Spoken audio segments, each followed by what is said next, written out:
Hello friends, good morning to all. मैं CA Karni Bothra from Excel educational institute Raipur. आज अपन discuss करने वाले हैं mock test paper October 2020 series, latest October 2020 series का mock test auditing and assurance paper number 6 of CA intermediate. First जो question है वो एमसी मल्टीपल चॉइस क्वेश्चन, जिसमें दो क्वेश्चन आपके केस स्टडी बेस्ड क्वेश्चन रहेंगे। First case study 10 mark, second case study 10 mark and journal MCQ रहेंगे 5 MCQ 2 mark each.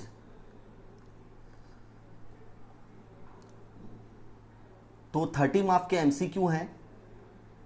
There after descriptive question में second 14 mark के ट्रू एंड फॉल्स, तो 44 mark अपने को यहां पर सिक्योर करना है एमसीक्यू के थ्रू। तो आते हैं फर्स्ट एमसीक्यू में। Mister Lakshman is appointed as a statutory auditor of Base Limited for the financial year ending 31st March 2020. During the course of audit, it was found that few doubtful transactions had been committed by finance manager who retired in the March 2020. तो कुछ doubtful transaction auditor को पता चल रहे हैं जो कि manager के द्वारा किए गए हैं, जो कि रिटायर हो चुका है। The fraud was going on since last 4 and 5 years. And total amount misappropriated is approximately 75 lakhs. The balance sheet of Base Limited reflected a cash balance of 7 crores. The company has taken a loan of 2 crore from the bank despite of huge cash balance with the company.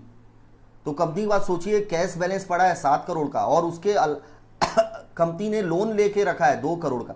जब इतना cash है तो loan की क्या need है? इसका मतलब actual में ये कैश नहीं है कंपनी के पास। बुक्स में कैश दिख रहा है लेकिन फिजिकली कैश नहीं होगा। Also company act bestows some duties on auditor to report matter to central government in case of fraud. On the basis of above fact answer below the question in relation to mister Lakshman role and duties while conducting the statutory audit of Base Limited. Mr. Lakshman shall obtain that the financial statement are free from material misstatement. ऐसे 200 overall objectives of the auditor to conduct the audit in accordance with ऐसे the auditor shall obtain a reasonable assurance. तो answer is the reasonable assurance. auditor को कौन सा assurance लेना है? reasonable assurance. Second, Mr. Lakshman suspect that cash payment was inflated. Cash payment has been inflated out of below which could be probable reason for such inflated cash payment. तो आपको ये बताना है कि कौन से ट्रांजेक्शन है जिससे कैश पेमेंट इन्फ्लेशन हुआ होगा, इन्फ्लेट हुआ होगा। First, not accounting for cash sale, इससे तो कैश रिसिप्ट कम हो रहा है। Under casting of cash receipt, ये पेमेंट से रिलेटेड नहीं है। Making payment against purchase voucher, making payment against inflated voucher and fourth, teeming and lading. तो appropriate answer is the C option, making payment against the inflated voucher. Third question, as per section 143(12) of the Companies Act and rule 13 of the company auditor rules 2014, Mr. Lakshman shall report the matter to audit committee constituted under section 17 or to the board in the other case within such time in such manner as may be prescribed. Since fraud amount is the 75 lakhs है, fraud amount कितने का है? 70। अगर 1 करोड़ से कम का fraud है तो auditor उस फ्रॉड की रिपोर्टिंग बोर्ड या ऑडिट कमेटी को करेगा in the manner in the such time as may be prescribe. तो A option is correct, report matter to the audit committee और board in other case. Fourth number question, owing to the limitation of an audit, there is risk that some material misstatement of financial statement will not be detected, even though the audit have been properly planned and performed in accordance with the inherent limitation. Chapter 1 में अपन करते हैं audit में inherent limitation होती है, owing to the inherent limitation there is a unavoidable risk, ऐसा risk जिसको auditor avoid नहीं कर सकता। A option is correct. Next, as an auditor what conclusion can mister Lakshman draw looking at the huge cash reserve of the, क्योंकि company में cash huge 7 crore का cash था और कंपनी डिस्पाइट उसके फिर भी कंपनी ने लोन लेके रखा है बैंक से 2 करोड़ रुपए का। तो huge cash reserve of the company and corresponding bank loan, तो अभी प्रूफ थोड़ी हुआ है कि फ्रॉड हुआ है। तो ऑडिटर को क्या करना चाहिए? ऑब्टेन सफिशिएंट अप्रोप्रिएट, पहला ऑप्शन दिया report the matter to send. भैया अभी थोड़ी पॉसिबिलिटी ऑफ फ्रॉड, पॉसिबिलिटी में नहीं, जब फ्रॉड डिटेक्ट हो गया, प्रूफ हो गया तो ही रिपोर्ट होगा सेंट्रल गवर्नमेंट को, तो ए ऑप्शन तो होगा नहीं। B obtain the sufficient and appropriate audit evidence, report the matter under कारो, कारो में भी कारो 2020 अप्लीकेबल ही नहीं है, तो सी ऑप्शन भी नहीं होगा, ए ऑप्शन भी नहीं होगा। And D there is nothing to report as normal finding, ये भी गलत है। That means B option is appropriate, auditor को और सफिशिएंट अप्रोप्रिएट ऑडिट एविडेंस देना है कि क्या फ्रॉड है कि नहीं, एग्जिस्टेंस ऑफ फ्रॉड। तो ये अपना first MCQ case study base complete हो गया। अब आते हैं second MCQ, very very important है और थोड़ा सा डिफिकल्ट है ये एमसीक्यू, इसलिए ध्यान से इसको ऑब्जर्व करिएगा। सेकंड क्वेश्चन को, Roop and company are the auditor of the Onda group of hotel. This is the first time that the firm is auditing an industry in the food and beverage. In food and beverage, it is day 1 of the audit. The engagement partner, along with his team, want to make a thorough understanding of the entity, its environment, in order to identify and assess the risk of material misstatement, whether due to the fraud or error. The following are the sum of the point, identify them on the day 1. The hotel has 2 banquet hall. The documentation available for verification of hall revenue is only the invoice raised by the hotel and some mail conservation on customer inquiry and finalization of price. In audit trail, it is found that finance approval of the transaction is only after the invoice is sent to them for accounting a final settlement.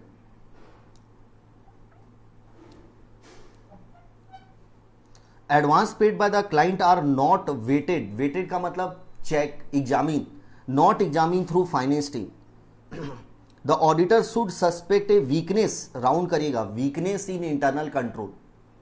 Control में weakness है, इसका मतलब कौन सा risk है? Control risk है। कौन सा रिस्क है? कंट्रोल रिस्क है। The auditor also find A control deficiency in the process of procurement of store. A good receipt note is not prepare at the time of receipt, जब goods receive होता है तो कितना receipt हुआ इसका कोई record नहीं है। On inquiry with the management, the auditor find that there exist a system control wherein good receipt note is automatically prepare and approve in the system once the quantity and price is entered against the specific vendor. The entry is on real time basis and system does not allow back dated entry. तो management ने बोला कि हमारे यहाँ system based control है, मतलब computer में control लगा के रखे हैं, जैसे ही गुड्स रिसीव होता है सिस्टम में ऑटोमेटिकली जनरेट कर दिया जाता है, कितना गुड्स, क्वांटिटी और प्राइस सभी की डिटेल प्रॉपरली एंटर कर दी जाती है। Third, the auditor inquiry of the management as to what is the risk assessment process follow by the entity for prevention and detection of material misstatement due to the fraud in it. The auditor find there is no document risk, management ने कोई document नहीं किया है। With the help of following fact, the answer the following question and choosing the correct option. The first, what kind of risk is portrayed in the display in the booking of revenue with respect to the banquet hall?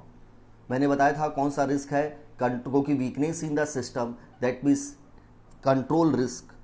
B option is correct, control risk in the classes of transaction. Second, which among the following statement is incorrect, incorrect पूछा है, ध्यान रखिएगा, in context of the audit risk, कौन सा statement incorrect है। तो अब देखते हैं अपन, the more extensive the audit procedure perform the lower is the detection risk. Detection risk कम होगा तो ऑडिट प्रोसीजर ज़्यादा होगी, एकदम सही है। इनहेरेंट रिस्क, कंट्रोल रिस्क अगर ज़्यादा होता है तो ऑडिटर को ज़्यादा ऑडिट प्रोसीजर परफॉर्म करनी पड़ती है to lower the detection risk, जिससे डिटेक्शन रिस्क को लो किया जा सके, जिससे ओवरऑल ऑडिट रिस्क को हम रिड्यूस कर सकें। तो ये स्टेटमेंट करेक्ट है। Second, greater the risk of material misstatement the auditor believe exists, less is the detection risk that can be accepted, accordingly more pervasive audit evidence require। yes, अगर ज़्यादा risk है तो detection risk कम रखना पड़ेगा, मोर pervasive audit evidence लेने पड़ेंगे, एकदम सही है। Second, third, audit risk means the risk that the auditor give an, underline करिए, एप्रोप्रिएट ओपिनियन, इनएप्रोप्रिएट होना चाहिए यहाँ, यानी कि ये स्टेटमेंट इनकरेक्ट है। ऑडिट रिस्क का मतलब होता है एक ऐसा रिस्क जिसमें ऑडिटर की ओपिनियन इनएप्रोप्रिएट होती है, when the financial statement contain the material miss statement. तो third option is correct, third option incorrect है, तो सही answer is the third option.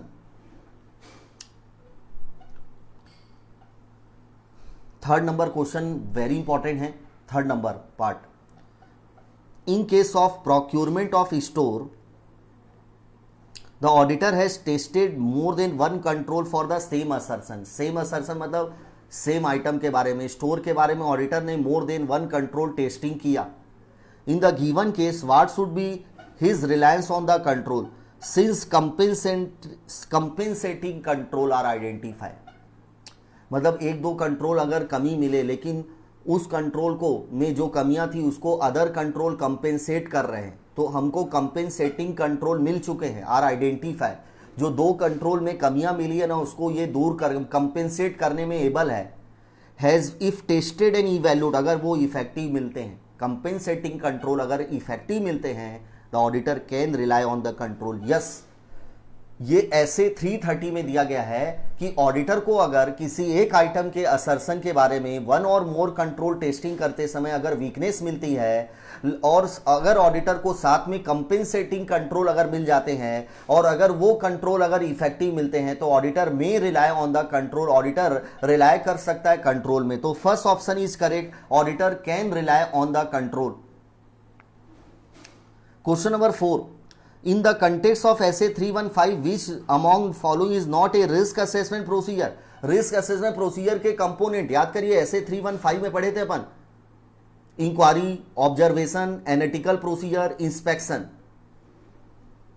तो नॉट पूछा है, पहला inquiry yes, analytical procedure yes, observation, inspection. Audit planning is not a part of the risk assessment procedure, तो D is the correct answer, D is the correct answer. And question number 5, what should be the course of action of auditor for the entity not having a documenting। अगर management जो risk assessment कर रही है ना उसको document नहीं कर रही, उसको रिकॉर्ड में नहीं कर रही है, तो ऑडिटर को अब क्या करना चाहिए, क्या एक्शन लेना चाहिए। तो the auditor should obtain management written representation. केवल रिटर्न रिप्रेजेंटेशन से ऑडिटर अपन देखे कंफर्म करता है it is not provide a sufficient appropriate audit evidence, तो ये ऑप्शन तो सही नहीं होगा ये। Second, the auditor shall discuss with the management on how risk are identify, address and determine whether the absence is appropriate in circumstances और whether it represent a significant deficiency in internal control.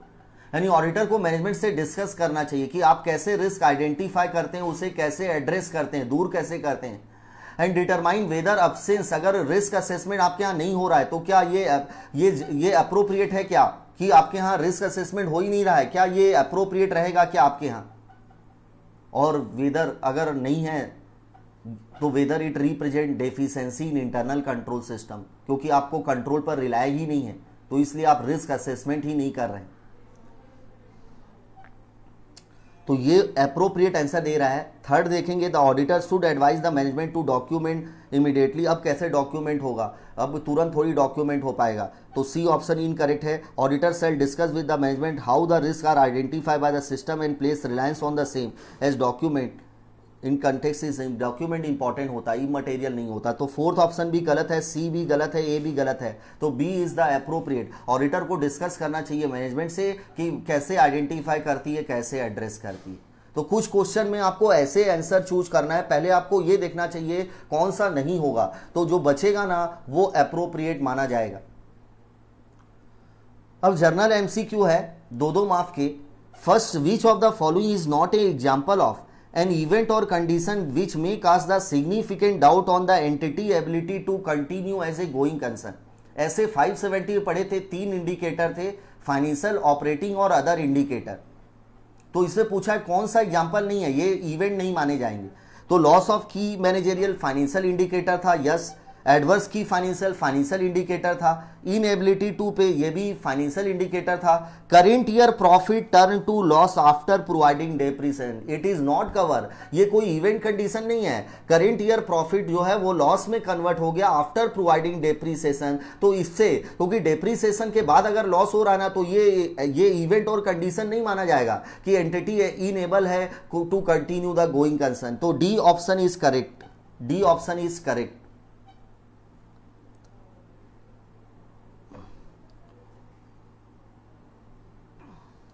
Which of the following is not correct? ऐसे 700 forming an opinion, yes 700 इसी के बारे में, ये 700 की ये question जो है ना वो 700 की सीरीज के टाइटल दिए गए हैं। 700 की जो सीरीज है ना ऐसे की, उसके title heading 705 modify opinion, yes. 70 communicating की ऑडिट मैटर, यस। 706 किसके लिए था? इम्फेसिस ऑफ मैटर और other matter, it is incorrect. D is the 706 is not related to comparative information. 706 is related to the emphasis and other matter para. And comparative information के लिए है ऐसे 710.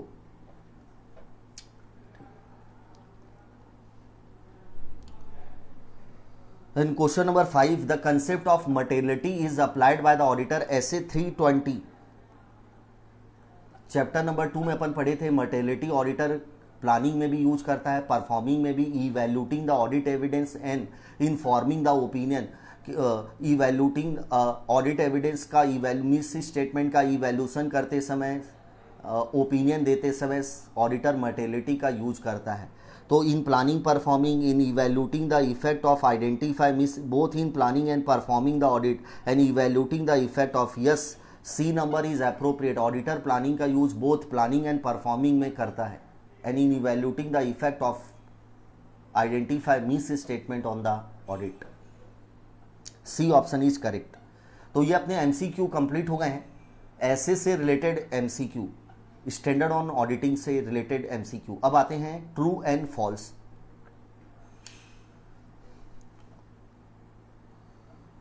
इसमें से आपको 7 अटेम्प्ट करना है आउट ऑफ 8। रीजन के साथ आपको आंसर लिखना है, करेक्ट और incorrect. The first, Mr. Z, a team member of auditor of Grateful and Competent Limited, was of opinion that while conducting an audit of company, no distinction is required to be made between revenue expenditure। याद करिए, expect to be the cover in the audit। Chapter number 1 में अपन करते हैं, chapter number 1 में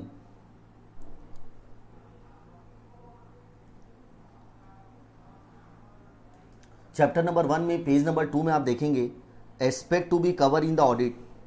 6 aspect अपन पढ़ते थे, उसमें थर्ड था वाउचिंग द ट्रांजेक्शन। उसमें ऑडिटर की ड्यूटी है to ascertain whether proper distinction into capital and revenue.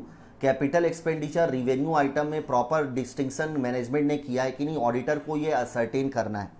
तो अपना आंसर होगा इनकरेक्ट। ऑडिटर की ड्यूटी है कि असर्टेन करना है there is a proper distinction between the capital and revenue item. Second question, the audit engagement letter is send by client to auditor, false है, incorrect है। The audit engagement letter is send by auditor to the client, auditor भेजता है client को। Question number 3, a detail audit programme once prepare for a business can be use for all business under all circumstances, ये भी incorrect है।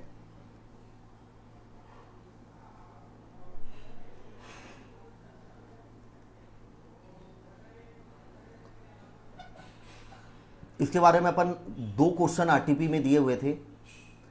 एक बार business plan अपन ने detail बना लिया तो वो जनरली हर बिजनेस के लिए अप्लीकेबल नहीं होता, क्योंकि हर बिजनेस का size, nature, complexity of transaction different type के होते हैं, डिफरेंट टाइप का कंट्रोल डिजाइन होता है। Therefore one business plan is not suitable for the all type of business. Auditor को हर बिजनेस के लिए डिफरेंट ऑडिट प्लान और प्रोग्राम प्रिपेयर करना होगा। नेक्स्ट बहुत अच्छा क्वेश्चन है, बहुत अच्छा और बेसिक क्वेश्चन है। 4th number, assertion refer to representation by the auditor. बस यहीं पर आप फंसेंगे। बाय द ऑडिटर जो लिखा है ना, यहां पर होगा बाय द मैनेजमेंट। असर्शन का मतलब होता है मैनेजमेंट जो बैलेंस शीट पीएल अकाउंट में क्लेम कर रही है। लाइक मैनेजमेंट ने बैलेंस शीट में फिक्स एसेट में शो किया है 500 करोड़ की एसेट, तो ये माना जाएगा कि मैनेजमेंट क्लेम कर रही है कि हमारे यहाँ 500 करोड़ की एसेट है, एग्जिस्टेंस में है, उसकी वैल्यूशन प्रॉपर की गई है, वो हमारे ऑनरशिप में है, जिसको अपन असर्शन बोलते हैं। तो असर्शन कौन देता है? मैनेजमेंट देता है, और ऑडिटर उस असर्शन को वेरीफाई करता है कि जो मैनेजमेंट ने असर्शन दिए हैं। तो असर्शन का मतलब रिप्रेजेंटेशन बाय द मैनेजमेंट होना चाहिए, यहां बाय द ऑडिटर नहीं होना चाहिए।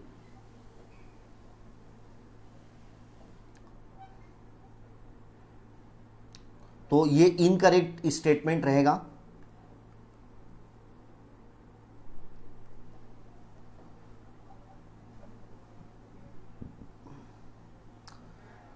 Fifth number, one of the director of very fresh fruit limited was of opinion that internal auditor to be appointed must be employ of very.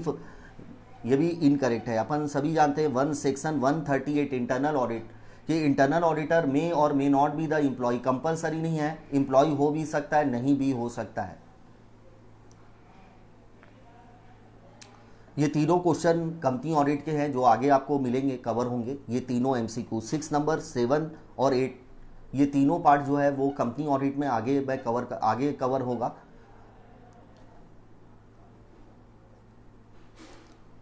अब आते हैं descriptive question question number 2 का A part. There are practical and legal limitation on the auditor ability to obtain audit evidence, explain with the help of example. Inherent limitation याद करिए, chapter number 1 में अपन करते हैं inherent limitation of audit. There is a practical और legal limitation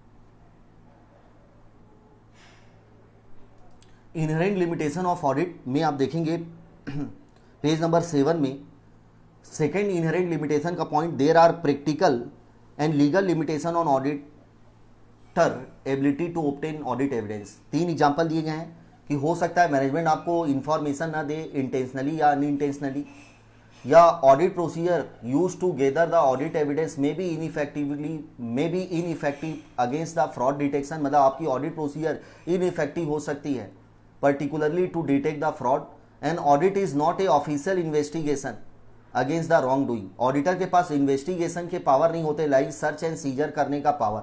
तो ये 3 practical limitation और लीगल लिमिटेशन है जिसकी वजह से ऑडिटर हो सकता है कि ऑब्टेन ना कर पाए audit evidence.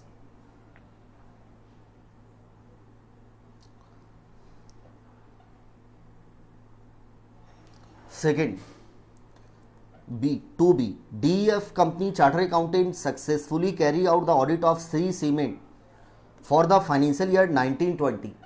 After completion of the audit, there was found material misstatement due to the fraud in the financial statement, which were not noticed and reported by the auditor. Management alleged that it is failure on the part of the auditor. तो इसमें ऐसे 240 में अपना दिया हुआ है auditor responsibility for detection of prevention and detection of fraud. It is a primary responsibility of the management and TCWG both to prevent and detect the fraud by establishing, designing a strong internal control system and control environment. So far as auditor responsibility, the auditor should obtain a reasonable assurance whether the financial statements are free from material misstatement, whether caused by the fraud or error. Since audit में various inherent limitation होती है, like nature, timing, extent of audit procedure, there is a some unavoidable risk that the auditor may not be detected, misstatement that the auditor may not be detected even audit has been properly plan and perform. Particularly fraud, क्योंकि fraud well conceal well design होते हैं and उसमें से भी management fraud को detect करना more difficult है in comparison to the employ fraud.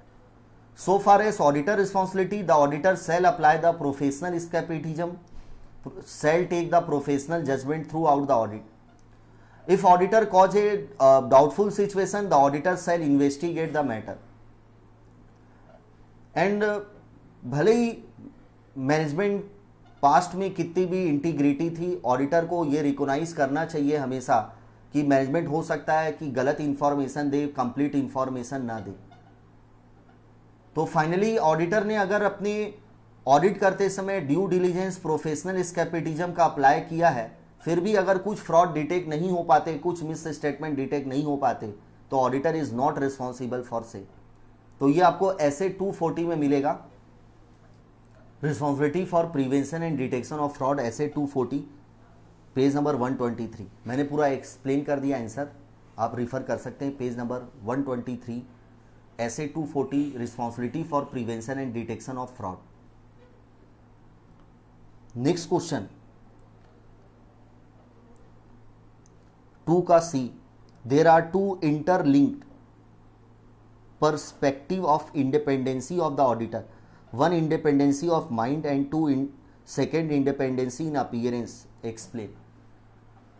The auditor must maintain the independency both in the appearance and as well as in the mind. मतलब ऑडिटर को दोनों अपीयरेंस में भी इंडिपेंडेंसी दिखानी है और माइंड में भी इंडिपेंडेंसी को शो करना है. चैप्टर नंबर 1 में पेज नंबर 22 में देखेंगे इंडिपेंडेंसी ऑफ ऑडिटर के बारे में दिया गया है. वेरी इंपॉर्टेंट कंसेप्ट है. इंडिपेंडेंसी को क्लियरली डिफाइन करना not possible, precisely is not possible, since independency is the state of mind not A and the personal character.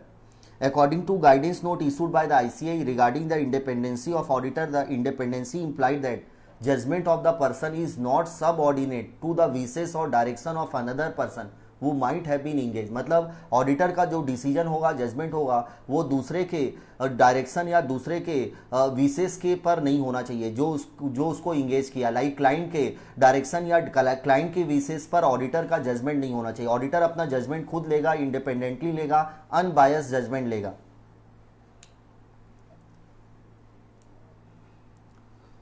फिर विजिबिलिटी, ऑडिटर को केवल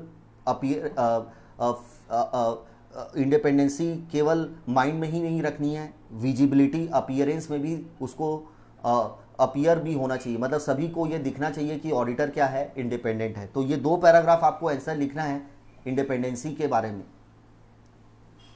नेक्स्ट क्वेश्चन, क्वेश्चन नंबर 2 का D part. The professional judgment is essential to the proper conduct of audit discuss. Professional judgment essential है proper audit के लिए. तो professional judgement auditor planning से लेकर जब तक ऑडिटर अपनी रिपोर्ट साइन नहीं कर देता है, मतलब ओपिनियन फॉर्म करने तक ऑडिटर क्या लेता है, प्रोफेशनल जजमेंट लेता है. प्रोफेशनल जजमेंट का मतलब application of the training, knowledge और experience within the field of the accounting, auditing and the ethical and professional field. Auditor professional judgment का यूज करता है in the planning, in the performing, in the determining the materiality, determining the sufficiency and appropriateness of audit evidence. तो इन सभी जगह auditor अपना professional judgement use करता है. तो अपनी सीट में आप देखेंगे प्रोफेशनल जजमेंट के बारे में SA 200 overall objective of independent auditor. उसमें आप देखेंगे सेकेंड पेज में प्रोफेशनल जजमेंट के बारे में दिया गया है. Meaning the application of professional judgment की meaning, application of relevant training, knowledge and experience within the context provided by auditing, accounting and ethical standard in making informed decision about the course of action that are appropriate in the circumstances of audit engagement. Auditor professional judgment का use planning के समय भी करता है, performing के समय भी करता है. Professional judgment should be exercise through the audit and appropriately document. हर जजमेंट को वो डॉक्यूमेंट करना चाहिए. और कहाँ कहाँ यूज करता है ऑडिटर, मटेरियलिटी डिसाइड करने में, audit risk, nature, timing, extent of audit procedure, evaluating sufficiency and appropriateness of audit procedure, evaluating management judgment in applying the applicable FRF and drawing the conclusion. इन सभी जगह auditor professional judgment का use करता है. Next question 3A company audit का है, section 140 आगे आपको मिलेगा, आगे कवर होगा ये इसका answer. Question number 3B, the division of internal control 5 component, control के 5 कंपोनेंट होते हैं, अपन सभी जानते हैं।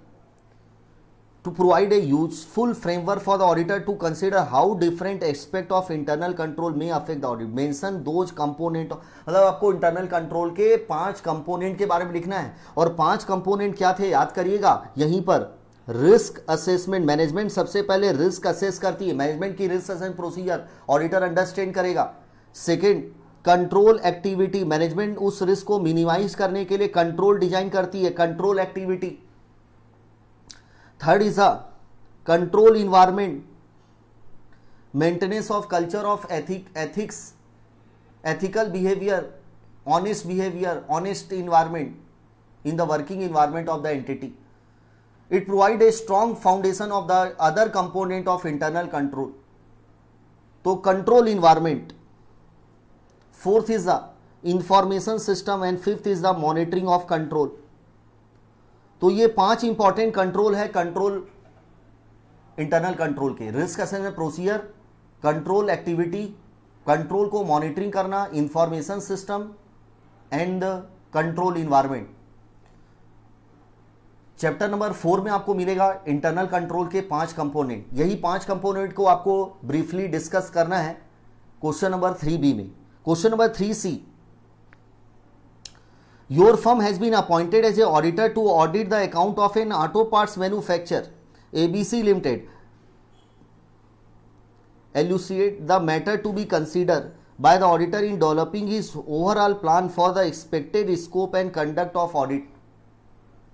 तो इसका आंसर होगा चैप्टर नंबर 2 में आप देखेंगे ऑडिट प्लानिंग, मतलब ऑडिटर को ओवरऑल ऑडिट प्लान करते समय क्या क्या मैटर कंसीडर करने हैं। तो प्लानिंग इन द ऑडिट, सबसे बेसिक अपने को मीनिंग लिखनी है। Planning in the audit encompass developing an overall audit plan for expected scope and conduct of the audit and developing an audit program showing the nature, timing, extent of the audit procedure।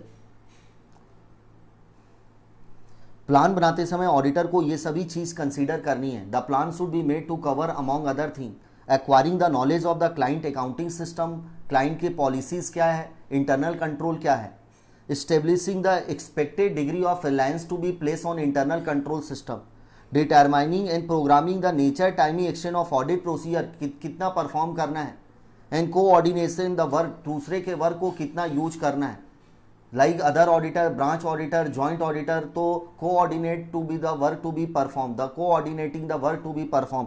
तो ये सभी चीजें auditor consider करेगा while developing the overall audit plan.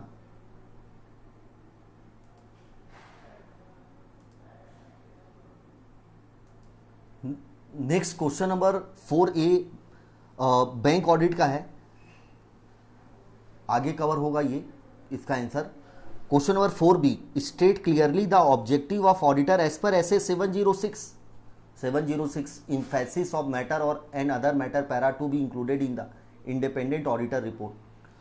Define emphasis of matter paragraph and other matter paragraph। 4 marks का question है। तो objective अपने seat में आप देखेंगे, ऑडिट रिपोर्ट के टॉपिक में आपको ऐसे 706 मिलेगा, जिसमें ऑब्जेक्टिव यही दिया गया है कि ऑडिटर को यूजर के, जो यूजर मतलब शेयर होल्डर के अटेंशन में, नॉलेज में लाने के लिए ऑडिटर कुछ मैटर को अपने ऑडिट रिपोर्ट में अलग से पैरा ऐड करता है, इम्फेसिस ऑफ मैटर और other matter para. Emphasis of matter para means a matter which has been fully describe and disclose by the management in the financial statement, but auditor judgment such matter is so relevant to the user understanding of the financial statement. In such case, the auditor shall add a separate para in his report called the EUM para. And other matter para means a para refer to those matter which are not presented and disclosed in the financial statement. But auditor judgment such matter are so relevant to the understanding of user understanding of auditor report, auditor responsibility and auditor duties। तो ऐसे 706 में आप देखेंगे तो दिया हुआ है emphasis of matter, scope मतलब यही ऑब्जेक्ट है। This standard deal with additional communication, यानी एडिशनल कम्युनिकेशन मतलब additional reporting in the auditor report when the auditor consider necessary to draw the user attention, यानी यूजर के नॉलेज में attention में लाने के लिए मैटर प्रेजेंटेड और disclose in the financial statement are such importance that are fundamental to the user understanding of financial statement, और that means UM para हो गया। or better other than those presented or disclosed in the financial statement that are relevant to the user understanding of audit, auditor responsibility, auditor report. ये हो गया other matter para.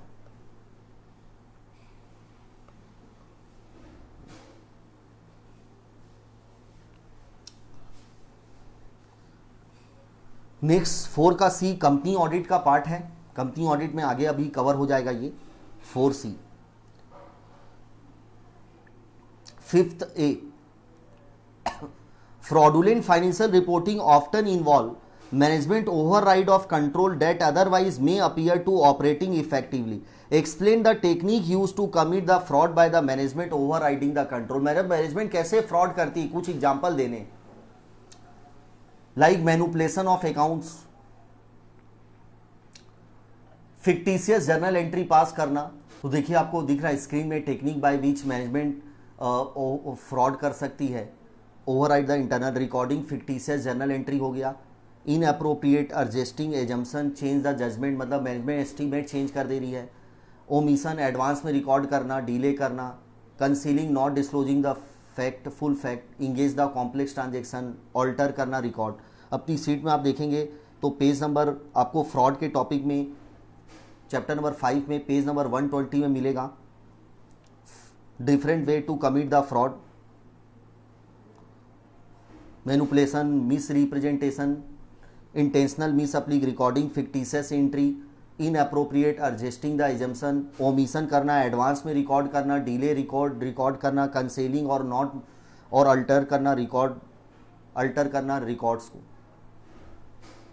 तो that's a different way to commit the fraud by the management.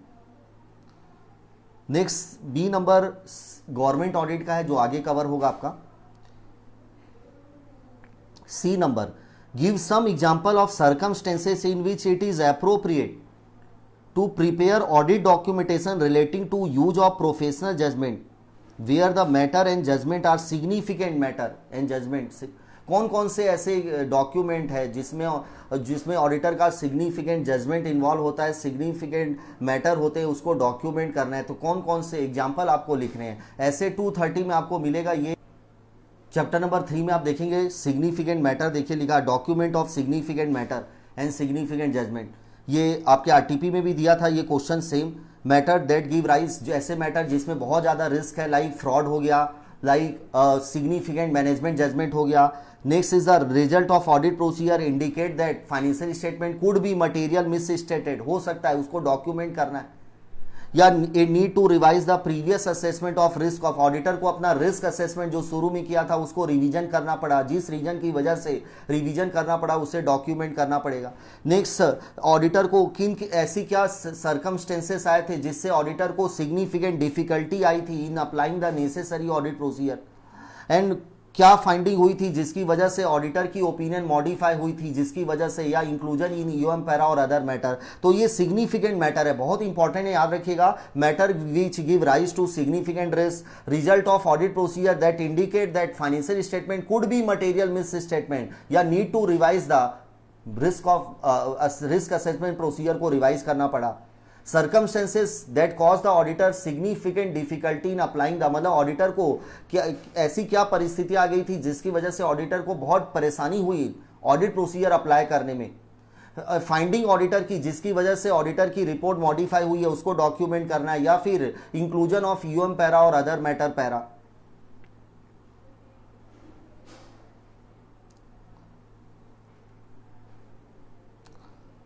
Next D number, ये भी company audit से related है, audit of financial statement आगे cover हो जाएगा. Question number 6A, data analytic can be use in testing of electronic record data residing in IT system using spreadsheet and specialised audit tool like IDEA ACL to perform fraud investigation. Explain other relevant point, मतलब data analytic का कहाँ कहाँ use हो सकता है. तो अपन पढ़े थे डेटा एनालिटिक का यूज होता है सैंपल सेलेक्शन करने में हेल्प करता है, फ्रॉड की फ्रॉड की एनालिसिस करने में हेल्प करता है, इवैल्यूशन ऑफ कंट्रोल में जो डेफिशिएंसी उसको इवैल्यूट करने में हेल्प करता है. तो use of data analytic, audit of in the automated environment, इसमें आपको मिलेगा last topic use of data analytic का यूज. पेज नंबर 143 में आप देखेंगे application of data analytic, check completeness of data, data complete है कि नहीं जिसमें हम ऑडिट प्रोसीजर अप्लाई कर रहे हैं, सिलेक्शन सैंपल सिलेक्शन करने में, recomputation of balance, reperformance of mathematical like depreciation interest, journal entry को एनालिसिस करने, evaluation of control deficiency, impact of control deficiency. तो ये इंपॉर्टेंट है एप्लीकेशन ऑफ डेटा एनालिटिक।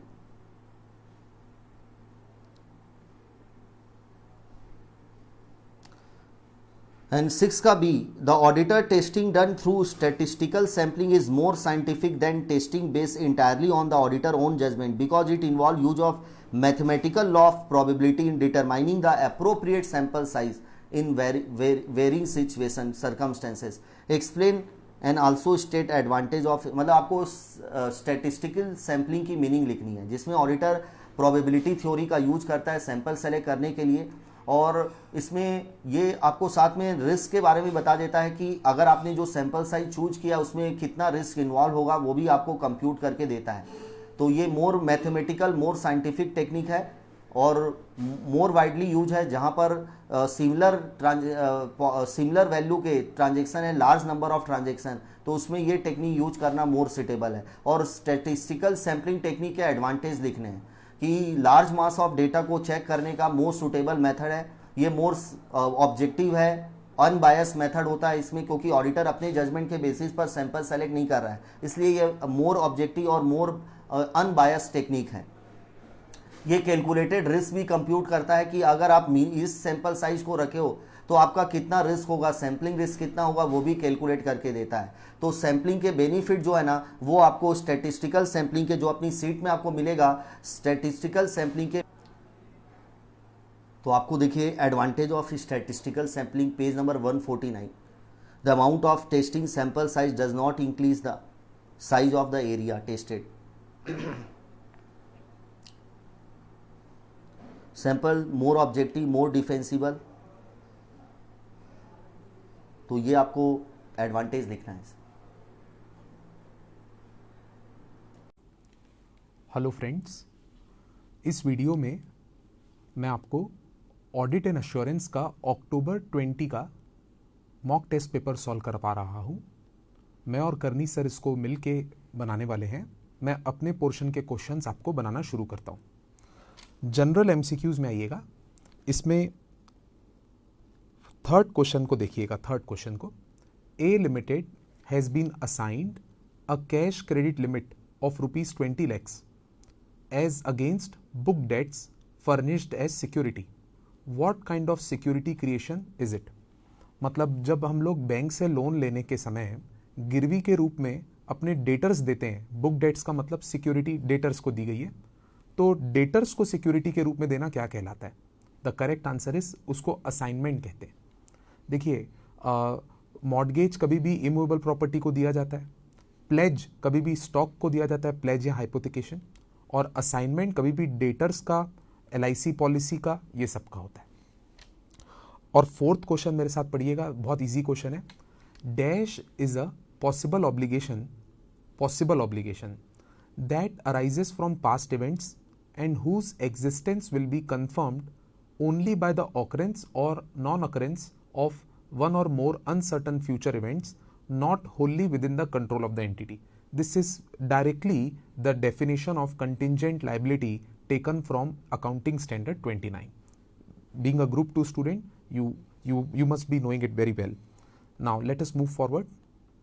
अब next question जो मुझे डिस्कस करना है वो है डिवीजन बी का जो फर्स्ट पार्ट है, जिसमें ट्रू और फॉल्स बताना है। इसके लास्ट के 3 क्वेश्चन 6, 7 और 8 मेरे पोर्शन में फॉल करते हैं। 6th क्वेश्चन को पढ़ते हैं, आइए। Audit committee is to be constituted by every public company to ensure better standards of corporate governance. This statement is not correct, it is false, because audit committee is not required to be constituted by every public company. It is mandatory for listed company and it is mandatory for unlisted public company if it fulfills certain conditions. वो मैं आपको अपने notes में से दिखा देता हूँ। देखिए, ये रहा, ये हमारे नोट्स है सर, जिसको क्लास से पढ़े हम लोग। सो नॉलेज ले लीजिए। Following class of companies shall constitute audit committee: all public, ये लिस्टेड कंपनी के लिए तो मैंडेटरी है ही, अनलिस्टेड पब्लिक कंपनी के लिए unlisted all public companies having paid up capital of 10 crore और मोर, या फिर all public companies having turnover of 100 crore और मोर, और all public companies having outstanding loan borrowing debenture of 50 crore और मोर। तो जब कोई पब्लिक कंपनी इन तीन में से एक कंडीशन सेटिस्फाई करती है एज पर सेक्शन 177, तब उस कंपनी को ऑडिट कमिटी अपॉइंट करनी पड़ती है। तो सभी के लिए मैंडेटरी नहीं है। चलिए फ्रेंड्स, अब नया नेक्स्ट एमसीक्यू डिस्कस करते हैं, 7th वाला। लिखा है the auditor has to report under section 143 on whether the company has, just a second, whether the company has adequate internal controls in place and overall effectiveness of such controls। बड़ा बारीक question है ये। 143 subsection 3 की जो बहुत सारी 12 reportings होती है IPBBA वाली, उसमें उसका एक क्वेश्चन है। इस लाइन में एक करेक्शन है, ये adequate internal control with reference to financial statements होता है। ये आप मेरे साथ देखिए सही आंसर, इसको फॉल्स करना पड़ेगा अपने को। यहाँ पे 143 सबसेक्शन 3 आपको पढ़ाया हूँ मैं, इसमें आप ये आई पॉइंट देखेंगे, आई पॉइंट इसी के ऊपर क्वेश्चन है ये।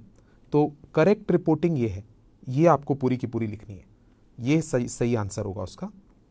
मेरे साथ पढ़िए, whether the company has adequate internal financial control with reference to financial statements in place, ये लाइन जोड़नी चाहिए, and the operating effectiveness of such control. और अभी ये नया नया प्रोविजन आया है कि ये रिपोर्टिंग कौन सी कंपनीज के केस में नहीं करनी है। ये रिपोर्टिंग प्राइवेट कंपनी जो कि 1% कंपनी या स्मॉल कंपनी है उसके ऊपर नहीं करेंगे, या ऐसी कोई प्राइवेट कंपनी जिसका टर्नओवर 50 करोड़ से कम है और साथ साथ बोरोइंग का फिगर 25 करोड़ से कम है। सो ये पहली बात, दो करेक्शंस आपको इसमें फॉल्स लिखना है, ऊपर इनकरेक्ट लिखना है, और ये पूरा का पूरा सेंटेंस पहले डालना है that the correct reporting is internal control with reference to financial statements. और ये भी रिपोर्टिंग किसके ऊपर एप्लीकेबल नहीं है, पहला ऐसी प्राइवेट कंपनी जो कि स्मॉल कंपनी या 1% कंपनी में फॉल करती है, या फिर जो नॉर्मल प्राइवेट कंपनी है अगर वो दो कंडीशन सेटिस्फाई कर दे तो वो भी एग्जेम्प्ट हो जाएगी। उसका पेड अप कैपिटल, उसका टर्नओवर 50 करोड़ से कम होना चाहिए, और जो बोरोइंग का फिगर है वो 25 करोड़ से कम होना चाहिए। So this is the correct answer of this question. Let us move to next one. आइए नेक्स्ट क्वेश्चन देखते हैं। ये टेंजिबल असेट्स डेप्रीशिएशन के ऊपर है। टेंजिबल 8th क्वेश्चन पढ़ा रहा हूं मैं। Tangible assets are depreciated when the asset is actually put to use. तो ये डेप्रीशिएशन का कंसेप्ट है। This also is false. The correct concept is, जब एसेट हम परचेज कर लेते हैं तो एफ्लक्शन ऑफ टाइम से भी डेप्रीशिएशन अराइज होता है। ये कोई कंडीशन नहीं कि जब हम एसेट को एक्चुअली पुट टू यूज करेंगे तो उसके बाद ही डेप्रीशिएशन होगा। नोट्स में से इसका रेफरेंस दिखा रहा हूं, जो audit of items, audit of different items of financial statement topic है ना, उसमें डेप्रीसिएशन की भी ऑडिट पढ़े हमने, वहां से आपको नोट्स में से रेफर करा रहा हूं जो क्लास नोट्स थे। ये देखिए, डेप्रीशिएशन एंड अमोर्टाइजेशन की कंप्लीटनेस वगैरह चेक करना जो है वाला पॉइंट है, उसका एक अंदर का पॉइंट है एकदम। ये 8th पॉइंट को रेफर कीजिए आप मेरे साथ। Depreciation must have been charged on assets from the date when these are ready to be used, मतलब अवेलेबल फॉर यूज। जिस दिन से यूज होने के लिए उपलब्ध हो जाएं तब से डेप्रीशिएट करना चाहिए, ना कि उस दिन से जब से वो एक्चुअल यूज हो। इसी सेम लॉजिक में मैं क्लास में आपको बताता था, जो फायर फाइटिंग इक्विपमेंट है वो हमारे प्रीमाइसेस में रेडी टू यूज हमेशा पड़ा रहता है, इसीलिए उसमें हर साल डेप्रीशिएशन लगता है। जब वो एक्चुअल यूज होगा, भगवान न करे कभी यूज करना पड़े, पर जब तक एक्चुअल यूज होगा तब तक हम वेट नहीं करते, रेडी टू यूज होने से डेप्रीशिएट किया जाता है। सो this is the simple answer of that question. Let us move now next question जो मेरे पोर्शन का है वो है question 3 sub part A. The auditor has to make inquiries on certain matters under section 143 subsection 1 of the Companies Act. Confuse मत होइए, ये 143(1) की इंक्वायरीज लिखी हुई है। कितनी इंक्वायरीज होती थी याद कीजिए, 6 इंक्वायरीज। कैसे याद किए थे? 2 शेयर्स से रिलेटेड, 2 लोन्स से रिलेटेड और 2 जनरल पॉइंट्स। रिमेंबर, ये वही वाला आंसर है। आपको नोट्स में से दिखा देता हूं, ये देखिए, फटाफट साथ में पढ़ते हैं। whether loans and advances made on the basis of security have been properly secured and whether the terms on which they have been made are prejudicial to the interest of the company। एक और loan का point, whether loans and advances have been shown as deposits। फिर shares से related 2 point, where the company is not an investment company or banking company, whether shares, debentures and other securities have been sold at a price below purchase price, and where it is stated in the books of account that shares have been issued for cash, check whether cash has been actually received or not, and if no cash has been actually received, then the position shown in the books of account is correct, regular and not misleading, remember or not। उसके बाद 2 general points, whether personal expenses have been shown as revenue expense and whether the transaction which are represented only by book entries are not prejudicial to the interest of the company। तो ये points आपको लिख के समझाने पड़ेंगे, ये 6 inquiries है। अब नेक्स्ट क्वेश्चन मेरे पोर्शन का है 4A। Your firm of chartered accountant has been appointed as auditor of nationalised bank. Explain how will you carry out audit of provisions and contingencies. एकदम डायरेक्ट क्वेश्चन है कि bank audit के case में provisions और contingencies की audit कैसे की जाती है। तो मैं अपने नोट्स में से आपको फिर से दिखा देता हूँ, सेम एज स्टडी मटेरियल। इस आंसर को 2 पार्ट्स में समझाना है कि जो लोन से रिलेटेड बैंक के प्रोविजन होते हैं उसकी ऑडिट कैसे होगी, और बैंक जो अपने टैक्स पर प्रोविजन बनाती है उसकी ऑडिट कैसे होगी। आइए मेरे साथ देखिए, ये सजेस्टेड आंसर है, हम लोग का डायरेक्ट क्वेश्चन है ये नोट्स में, एक्सेल की बुक में खोल सकते हैं आप लोग, और एक बार समझा देता हूं। First point, ascertain the compliance with various regulatory requirement for provision. मतलब ऑडिटर को पहले ये पता लगाना चाहिए कि रेगुलेटर के हिसाब से, आरबीआई के हिसाब से प्रोविजनिंग के क्या नॉर्म्स है। पहले ऑडिटर को ये खुद को अंडरस्टैंडिंग लेनी चाहिए और देखना चाहिए कि बैंक ने कंप्लाई किया कि नहीं। दूसरा point, obtain understanding as to how the bank computes provision on standard assets and non standard assets.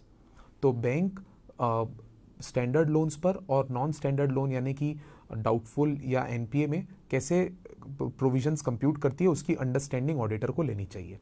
Auditor को ये देखना चाहिए कि वो लोग क्लासिफिकेशन प्रॉपर करते हैं कि नहीं। थर्ड पॉइंट में लिखा है, obtain the detailed breakup of standard loan, non performing loan and agree the outstanding balance with general ledger. सारे के सारे लोन 2 कैटेगरी में आते हैं, एक या तो स्टैंडर्ड या तो नॉन परफॉर्मिंग। तो ऑडिटर को स्टैंडर्ड और नॉन परफॉर्मिंग का ब्रेकअप ले लेना चाहिए और दोनों का टोटल लोन से जनरल लेजर में रिकंसाइल हो रहा है कि नहीं ये देखना चाहिए। और फोर्थ पॉइंट लिखा है, check whether the provision in respect of standard loan and NPA comply with regulatory requirement. This is very common point कि ऑडिटर को अल्टीमेटली चेक करना है कि बैंक ने जो प्रोविजन बनाया है वो एज पर आरबीआई नॉर्म्स है कि नहीं। ये हुआ लोन प्रोविजन के ऊपर पॉइंट। बट प्रोविजंस में टैक्स प्रोविजंस भी आते हैं, तो उसके ऊपर पॉइंट है, obtain a statement of computation, obtain statement of computation of tax provision from the bank management to ascertain that the same are appropriately considered in the tax provision computation। तो auditor bank से statement मांगेगा कि tax provision कैसे compute हुआ है और ये देखेगा कि वो एज पर टैक्सेशन लॉज है कि नहीं। Recompute the tax provision by applying the applicable tax rate after considering the allowances and डिसअलाउंसेज।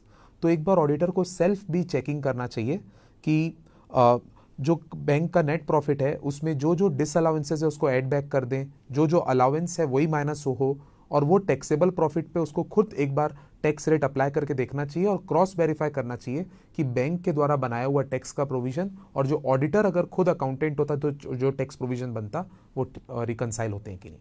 इसके अलावा अदर प्रोविजंस भी होते हैं, जैसे कोई स्यूट आउटस्टैंडिंग है, कोई फोर्सिएबल लाइबिलिटी है, तो उसके लिए जो अदर प्रोविजंस है उसके ऊपर पॉइंट आखिरी, other provisions for expenditure should be examined as per the विजा विज का मतलब as per circumstances वारंटिंग the provisioning. बस इतना ही अंडरलाइन करेंगे। तो इस प्रकार आपको ये 7 पॉइंट पढ़ने क्लास में पढ़ाए जा चुके हैं जी। आइए नेक्स्ट क्वेश्चन की तरफ चलते हैं। अब नेक्स्ट क्वेश्चन है सर 4C जो मेरे पोर्शन का है। ABC and company is an audit firm having partners mister A, B and C chartered accountants. These 3 people are holding appointment in 4, 6 and 10 companies respectively. Provide the maximum number of audits remaining in the name of ABC and company. 6 marks का question है भाइयों। आपकी अगर याददाश्त तेज है ना तो आप इसे सेम टू सेम इस क्वेश्चन को कंपनी लॉ में स्टडी मेट में पढ़ चुके हैं, हमारे नोट्स में भी थी। कंपनी लॉ में भी हम लोग सेक्शन 139 टू 148 पढ़ते ही हैं, और इधर कंपनी ऑडिट में भी पढ़ना पड़ता है, दोनों में कॉमन है। तो ये क्वेश्चन इंस्टीट्यूट ने ऑडिट के पेपर में बनाया है, जबकि same to same question institute ने कंपनी लॉ की स्टडी मटेरियल में भी कराया था। सेम टू सेम अपन क्लास में कर चुके हैं, और मैं आपको अभी दिखाना शुरू करता हूँ क्वेश्चन। पहला क्वेश्चन है provide the maximum number of audit remaining in the name of ABC and company. तो माय डियर फ्रेंड्स, पर पार्टनर 20 की लिमिट है, तो 60 वैसे gross number of maximum audits होती, बट पार्टनर्स के बाद 4, 6 और 10 ऑलरेडी है, मतलब 20 ऑडिट्स माइनस कर दी जाएगी, तो फर्म के नाम पर अब 20 ऑडिट्स बचेगी। Maximum number of audit remaining in the name of A, B and C। तो A की ग्रॉस लिमिट है 20, 20 minus 4 16 is the answer. B के लिए 20 minus 6 14 is the answer, and C के लिए 20 minus 10 10 is the answer. Can ABC accept the appointment as an auditor in 60 private companies having paid up share capital less than 100 crore, comma 2 small companies and 1 dormant company? भाइयों the correct answer is these 3 kinds of companies। जिसका paid ऐसी private company जिसका paid up capital 100 crore से कम है उसको count ही नहीं करना है, स्मॉल कंपनी को काउंट ही नहीं करना है, डॉर्मेंट कंपनी को काउंट ही नहीं करना है। तो ये ऐसी कंपनियां तो जितनी चाहे उतनी ले सकते हैं, कोई फर्क नहीं पड़ता। और would your answer be different if out of 60 private companies 45 are having paid up capital of 110 crores? तो my dear friends, अभी हमारी बात हुई थी फर्स्ट पॉइंट के हिसाब से कि प्राइवेट कंपनी, ये वाली फर्म अब सिर्फ 40 ऑडिट्स ले सकती है। अब 60 कंपनीज जो 60 प्राइवेट कंपनीज जो अप्रोच कर रही है इस फर्म को, उस 60 कंपनीज में से 45 ऐसी कंपनीज है जिनका पेड अप कैपिटल 100 करोड़ से ज्यादा है। तो जिस प्राइवेट कंपनी का पेड अप कैपिटल 100 करोड़ से ज्यादा होता है उसको तो काउंट किया जाता है ना, 100 करोड़ से कम होता तो काउंट नहीं करते।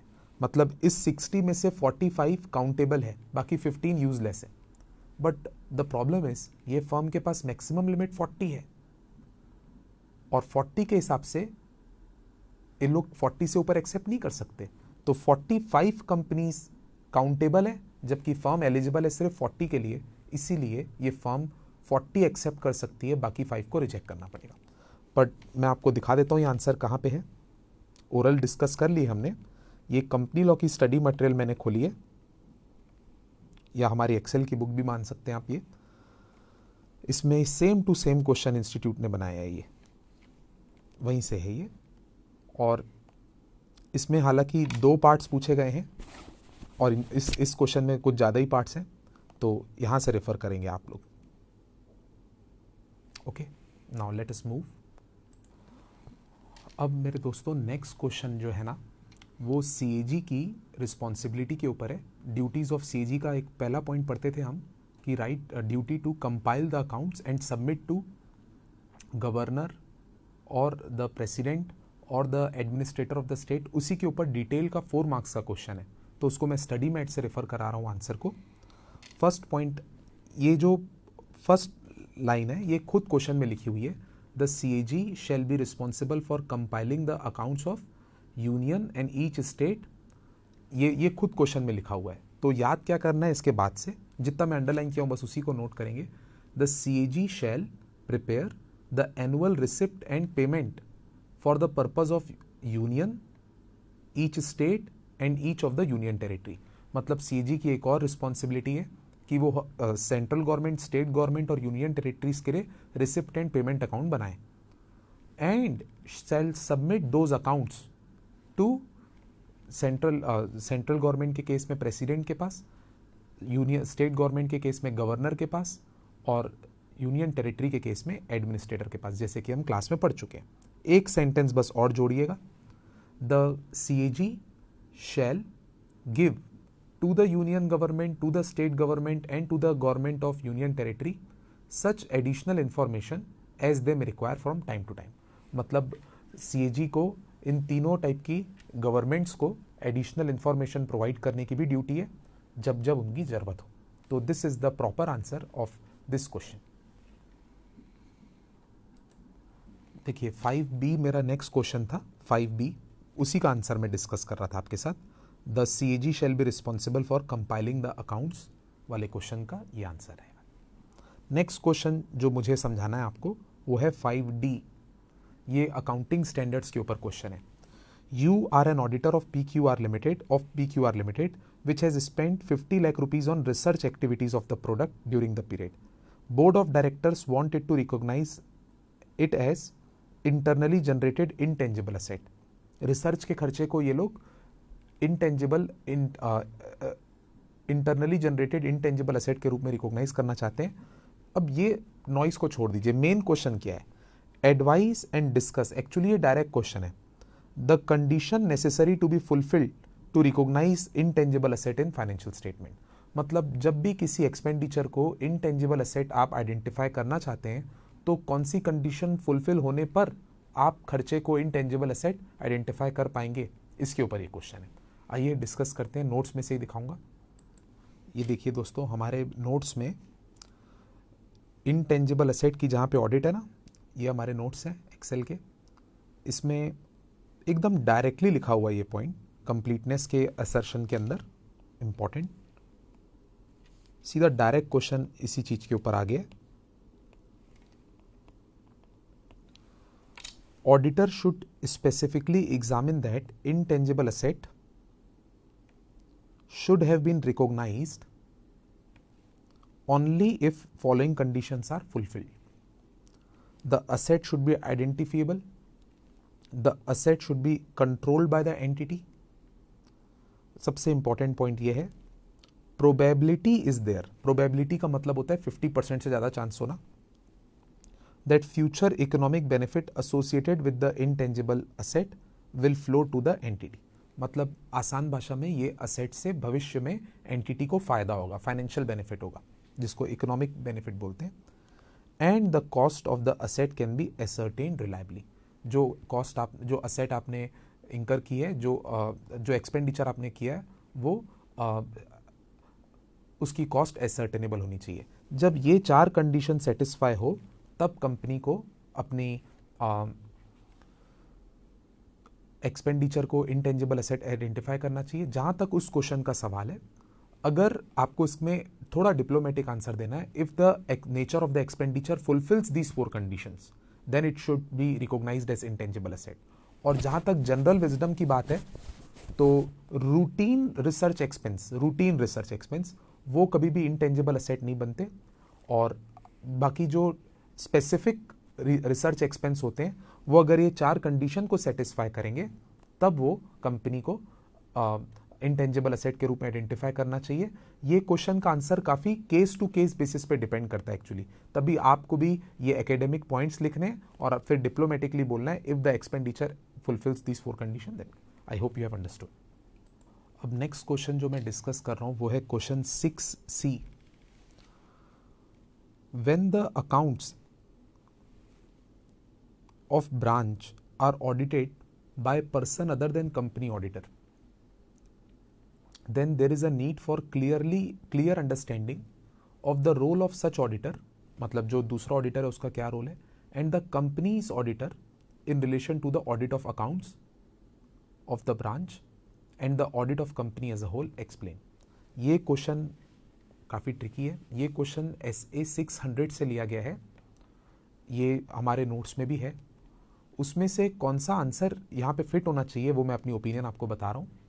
एक कंसेप्ट है डिवीजन ऑफ रिस्पॉन्सिबिलिटी, या ऐसा पढ़ने से पहले बता रहा हूँ, जब भी एक कंपनी के ब्रांच के अकाउंट्स कोई दूसरा ऑडिटर ऑडिट करता है तो जो मेन कंपनी ऑडिटर है वो जब पूरी कंपनी एज अ होल की रिपोर्ट बनाएगा तो उस रिपोर्ट में एक क्लियरली स्टेटमेंट होना चाहिए जिसमें कंपनी ऑडिटर वो सारी ब्रांचेस जिसका ऑडिटर कोई और था उनका नाम डिस्क्लोज कर दे और ये भी बता दे कि उन ब्रांचेस की रिस्पॉन्सिबिलिटी उनके ब्रांच ऑडिटर लेंगे, कंपनी ऑडिटर नहीं।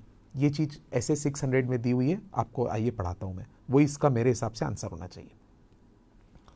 ये हमारे नोट्स हैं, इसमें SA 600 हमारी बुक में ना कंपनी ऑडिट के साथ में ही है, ये खोल के देख लीजिएगा। कंपनी ऑडिट जो चैप्टर है ना उसमें ब्रांच ऑडिट जब टॉपिक चालू हुआ है ना 143 सबसेक्शन 8, उसके बाद ये समझाया गया है।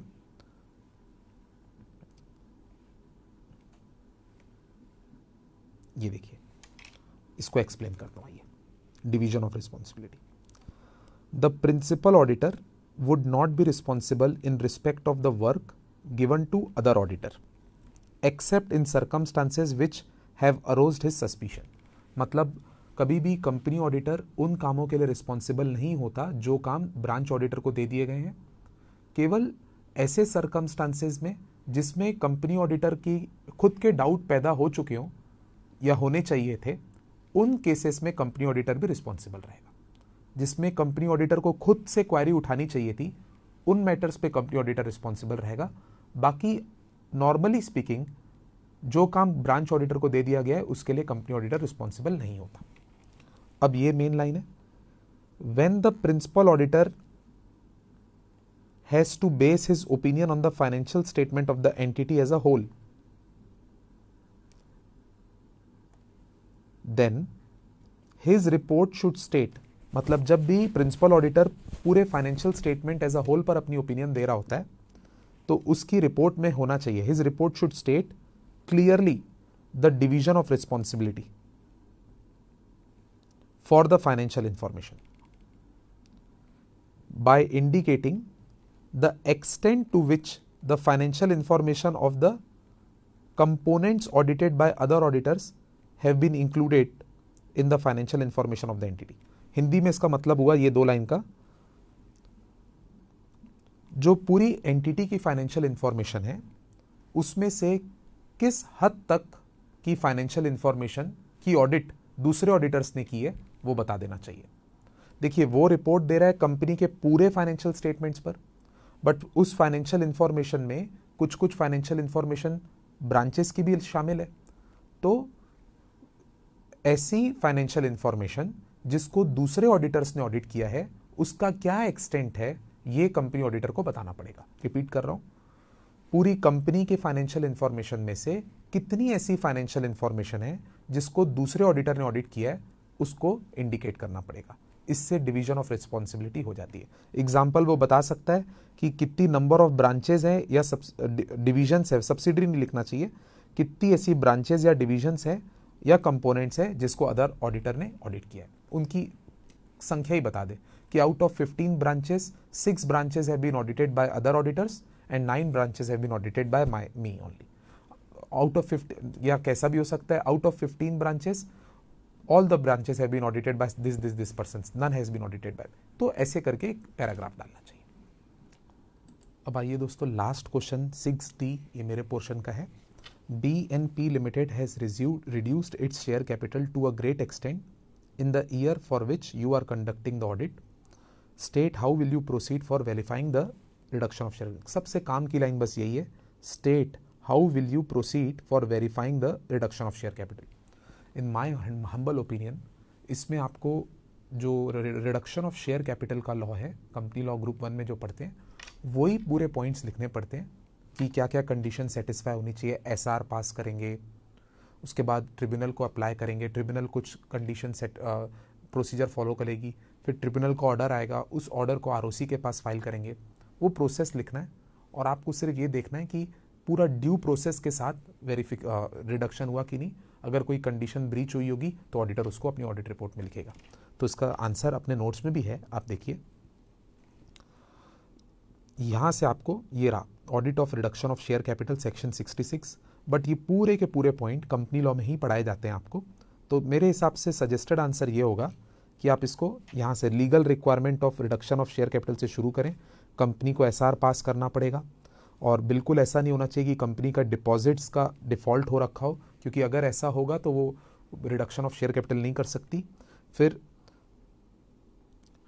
ट्रिब्यूनल से कंफर्मेशन लेना पड़ता है, उसके लिए ट्रिब्यूनल को एप्लीकेशन फाइल करना पड़ेगा। ट्रिब्यूनल क्या क्या प्रोसेस फॉलो करती है, ट्रिब्यूनल इन लोगों को नोटिस देती है, ट्रिब्यूनल इनके रिप्रेजेंटेशन को कंसिडर करती है, और उसके बाद ट्रिब्यूनल ऑर्डर पास करके कंपनी को परमिशन देती है। और लास्ट प्रोसेस ये होता है कि कंपनी रजिस्ट्रार को डिलीवर करती है ट्रिब्यूनल के ऑर्डर को, और जो ट्रिब्यूनल ने मिनट अप्रूव किए उसको, और फिर रजिस्ट्रार इसको रजिस्टर करता है और सर्टिफिकेट ऑफ रजिस्ट्रेशन देता है ऑफ रिड्यूस शेयर कैपिटल। तो ये प्रोसेस आपको शॉर्ट में लिखना है। ये effect of reduction of share capital of members मत लिखिएगा इसमें। Okay, so this is the suggested according to me of that the procedure to verify. You have to write the process in brief, and in the conclusion part you have to write the auditor should see that whether the above conditions have been satisfied, full stop. If not, then the auditor should make a qualified or a adverse report, adverse opinion in his audit report. So these are the questions which are supposed by my portion. Rest questions are being covered by Karni sir. Good luck to you for your exams. Any kind of doubt, you are free to ask me through Telegram or WhatsApp. Thank you.